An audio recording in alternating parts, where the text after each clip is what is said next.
Hello friends and welcome to my channel. आज हम करेंगे कार्यपत्र 13 चिट्ठियों की अनूठी दुनिया। वास्तव में पत्र किसी दस्तावेज से कम नहीं है। पंत के 200 पत्र बच्चन के नाम और निराला के पत्र हमको दिखियो हैं कहाँ, और पत्रों के आईने में दयानंद सरस्वती समेत कई पुस्तक आपको मिल जाएंगी। ये कुछ पुस्तकें हैं जिसके अंदर पत्रों का संग्रह है जो बच्चन के द्वारा, निराला के द्वारा और दयानंद सरस्वती के द्वारा लिखी गई हैं। कहा जाता है कि प्रेमचंद्र खास तौर पर नए लेखकों को बहुत प्रेरक जवाब देते थे और पत्रों के जवाब में वे बहुत मुस्तैद थे। इसी प्रकार नेहरू और गांधी के लिखे गए रविंद्रनाथ टैगोर के पत्र भी बहुत प्रेरक हैं। महात्मा और कवि के नाम महात्मा गांधी और रविंद्रनाथ टैगोर के बीच 1915-1941 में बीच एक पत्राचार का संग्रह प्रकाशित हुआ। अगर आपसे पूछा जाए कि पत्राचार का संग्रह कब प्रकाशित हुआ तो 1915 और 41 में, और किनके द्वारा, तो रविंद्रनाथ टैगोर और गांधी के द्वारा। इससे बहुत से नए तथ्य और उनकी मनोदशा का लेखा जोखा मिलता है। पत्र व्यवहार की परंपरा भारत में बहुत पुरानी है, पर इसकी असली विकास आज़ादी के बाद ही हुआ। तमाम सरकारी विभागों की तुलना में सबसे ज़्यादा गुडविल डाक विभाग की है। इसकी एक खास वजह यह भी है कि यह लोगों को जोड़ने का काम करते हैं। घर घर इसकी पहुँच है।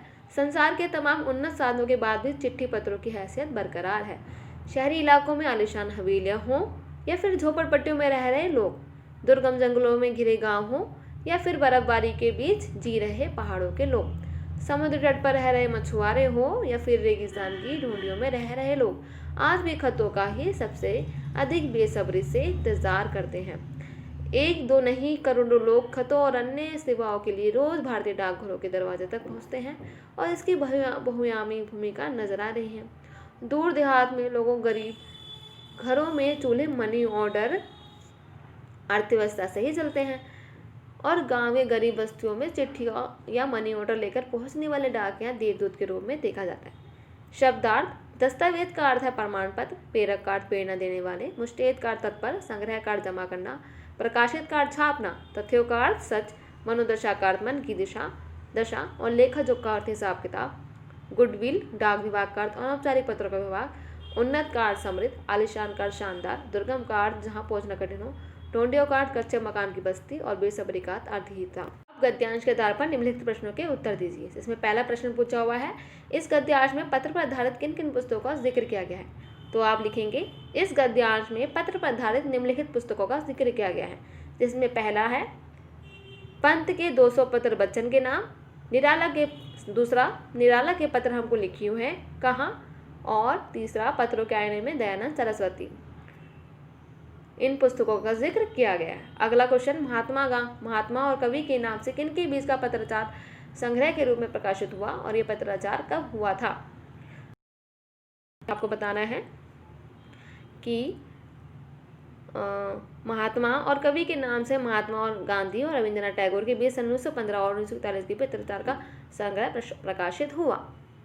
अगला क्वेश्चन, डाकिये को देवदूत के रूप में क्यों देखा जाता है। इसका उत्तर है, डाकिये को देवदूत के रूप में इसलिए देखा जाता है क्योंकि वह मनी ऑर्डर के साथ अच्छे तोहफे लाता है और ईश्वर के दूत के भ्रांते अच्छे बुरे संदेश लाता है।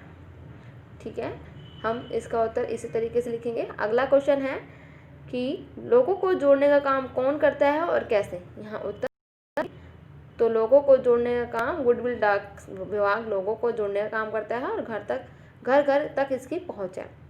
अगला क्वेश्चन पूछा गया है,